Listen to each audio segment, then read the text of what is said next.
gas contract. Yes, but after that, he broke this ceasefire.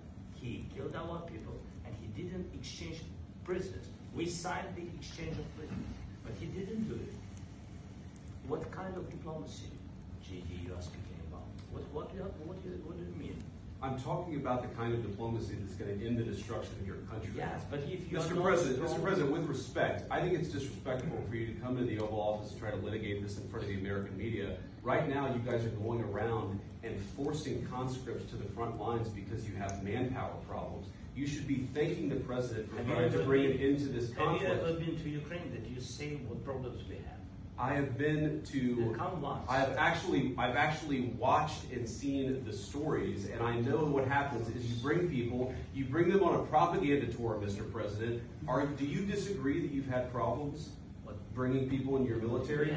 And do you think that it's respectful to come to the Oval Office of the United States of America and attack the administration that is trying to prevent the destruction of your country? A lot of questions. Let's start from the beginning. Sure. First of all, during the war, everybody has problems.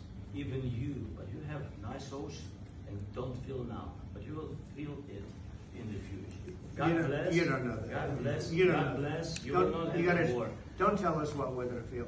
We're trying to solve a problem. Don't tell us what we're going to feel. I'm not telling you. Because you're in no position to dictate that. That's exactly what you're doing. You're in no position to dictate what we're going to feel. We're going to feel very good. We're going to feel very good and very strong. You're right now not in a very good position. You've allowed yourself to be in a very bad position, and he happens to be right about it. From the very beginning of the war. You're not in a good position.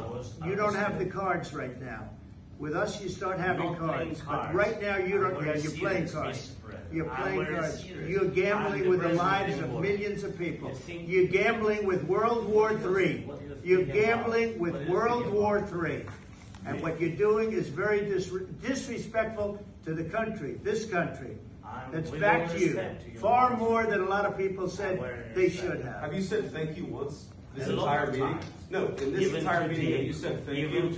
You went to Pennsylvania and campaigned for the opposition in October. Offer some words of appreciation for the United States of America and the president who's trying to save your country. Please, you think that if you will speak very loudly about the war, He's not speaking loudly. He's not speaking loudly. Your country is in big trouble. Wait a minute. No, you've done a lot of talking. Your country is in big trouble. I know. You're not winning. You're not winning this. You have a damn good chance of coming out okay because of us. Mr. President, we are staying in our country, staying strong from the very beginning of the war. We've been alone. And we are thankful. I said thanks. You haven't been alone. You haven't been alone. We gave you, through this stupid president, $350 billion.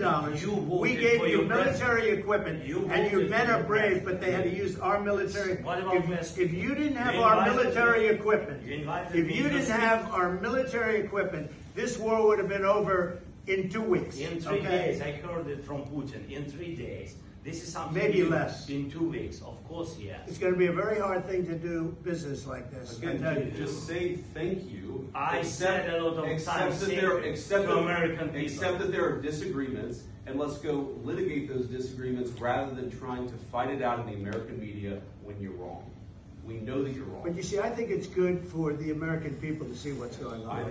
I think it's very important. That's why I kept this going so long. You have to be thankful. You don't have the cards. You're buried there. Your people are dying. You're running low on soldiers. Listen, you're running low on soldiers. It would be a damn good thing. And then you tell us, I don't want a ceasefire. I don't want a ceasefire. I want to go and I want this. Look, if you could get a ceasefire right now, I tell you, you take it so the bullets stop flying and your men stop getting killed. Of course, we want to stop the war. But you're saying you don't want a ceasefire. I want a ceasefire because you'll get a ceasefire faster than an agreement. Ask our people about a ceasefire, what they think. That wasn't with me. That wasn't with me. That was with a guy named Biden, who was not a smart person. That was with Obama. It was your president. Excuse me. That was with Obama, who gave you sheets, and I gave you javelins. Yes. I gave you the javelins to take out all those tanks. Obama gave you sheets. In fact, the statement is, Obama gave sheets and Trump gave javelins. You got to be more thankful. Because let me tell you, you don't have the cards. With us, you have the cards. But without us, you don't have any cards. One more question to Mr. Vice President.